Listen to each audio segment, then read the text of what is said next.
السلام عليكم ورحمة الله.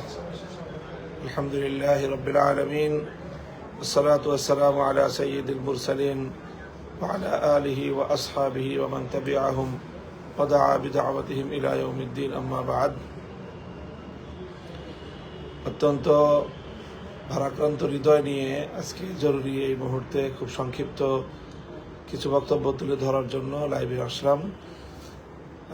সকলেই জানেন যে গত রাতের অন্ধকারে টঙ্গী বিশ্ব ইজতেমার ময়দানে যে ভয়াবহ বর্বরতা নারকীয় তাণ্ডব পরিচালনা করা হয়েছে, ধর্মপ্রাণ মুসলমান তবলিগের সাথী এবং মাদ্রাসার ছাত্র জনতার উপর আমাদের এর নিন্দা জানানোর কোনো ভাষা জানা নেই। উদ্ভূত পরিস্থিতিতে আজ এখন এই মুহূর্তে গোটা বাংলাদেশ অগ্নিগর্ভ হয়ে আছে।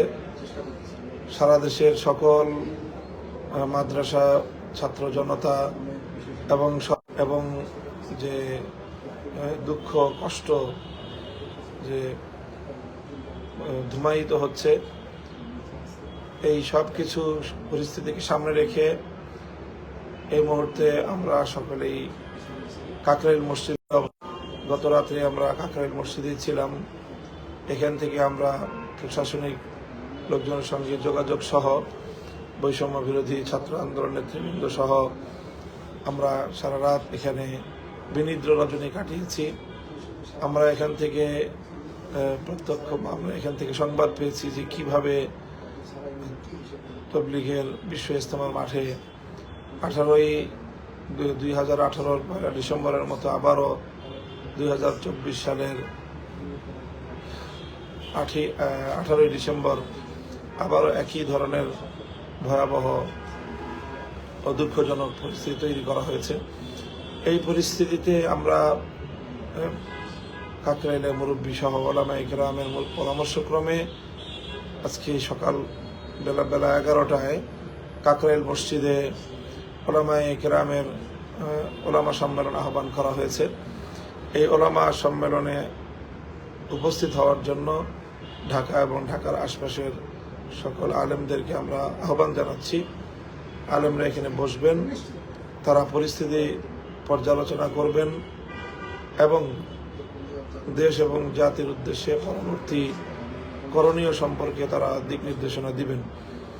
এই মুহূর্তে আমাদের জন্য সবচেয়ে গুরুত্বপূর্ণ দায়িত্ব হবে আজকের ওলামা সম্মেলনকে সফলকাম করা। কোনো অবস্থাতেই পরিস্থিতিকে আরো বেশি উত্তপ্ত করে এখানে জানমালের ক্ষয়ক্ষতির পরিমাণ বাড়ানো, এটা কোনোভাবেই আমাদের দায়িত্বশীল কারো আচরণ যেন না হয়, সেই বিষয়ে আমরা সকলের প্রতি আহ্বান জানাচ্ছি। ধৈর্য এবং সহনশীলতার সাথে পরিস্থিতি মোকাবেলা করার জন্য সকলের প্রতি আমাদের আহ্বান থাকছে এবং ওলামায়ে কেরাম তারা সম্মিলিতভাবে যে নির্দেশনা দিবেন, যে সিদ্ধান্ত দিবেন, সারা দেশের সকল দাওয়াত এবং তাবলীগের মেহনতের সাথীদেরকে, শুরাই নিজামের সাথীদেরকে, সকল মাদ্রাসাগুলোর ছাত্র ভাইদেরকে আমি সর্বোচ্চ ধৈর্য সহনশীলতার সাথে পরিস্থিতি মোকাবেলা করার জন্য আহ্বান জানাবো।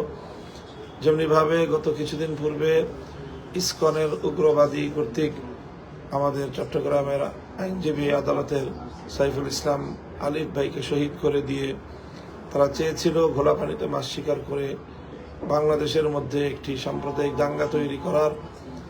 মনে হচ্ছে যে একই উপায়ে এই চলমান এই বিবাদের মধ্যে একটি পক্ষ, যারা হামলাকারী বর্বরদের কাঁধে কোনোভাবে সেই বাংলাদেশ বিরোধী এবং ইসলাম বিরোধী চক্র ভর করে তারা বাংলাদেশে রক্তাক্ত পরিবেশ তৈরি করার চেষ্টা করছে। কাজে এই পরিস্থিতিতে সকল আলেম ওলামা, ছাত্র জনতা এবং ধর্মপ্রাণ মুসলমানদের প্রতি আমাদের উদাত্ত আহ্বান থাকবে যে আমরা যেন উস্কানিতে পা না দিই। আমরা যেভাবে গত রাতে তাদের এই মুহুর্মুহু আক্রমণের মুখে মুরব্বীদের নির্দেশনায় আমরা কোনো ধরনের সংঘাতে না জড়িয়ে আমরা অধিকাংশ সাথীরা সেখান থেকে সরে পড়েছি এবং বাকিরা সেখানে আহত হয়েছে, কিন্তু কারো উপরে তারা পাল্টা হামলা চালায়নি। আমরা এই পরিস্থিতিতে ধৈর্যের সাথে পরিস্থিতি মোকাবেলা করব এবং ওলামায়ে কেরাম ঐক্যবদ্ধভাবে তারা যে সিদ্ধান্ত ঘোষণা করবেন সেই সিদ্ধান্তের আমরা অনুসরণ করব। এই মুহূর্তে সকল আলেম ওলামাদেরকে আমি কাকরাইল মসজিদে এসে ওলামা সম্মেলনে যোগদান করার জন্য উদাত্ত আহ্বান জানাচ্ছি। এই পর্যন্তই আজকে আমার এই মুহূর্তের লাইভ বক্তব্য।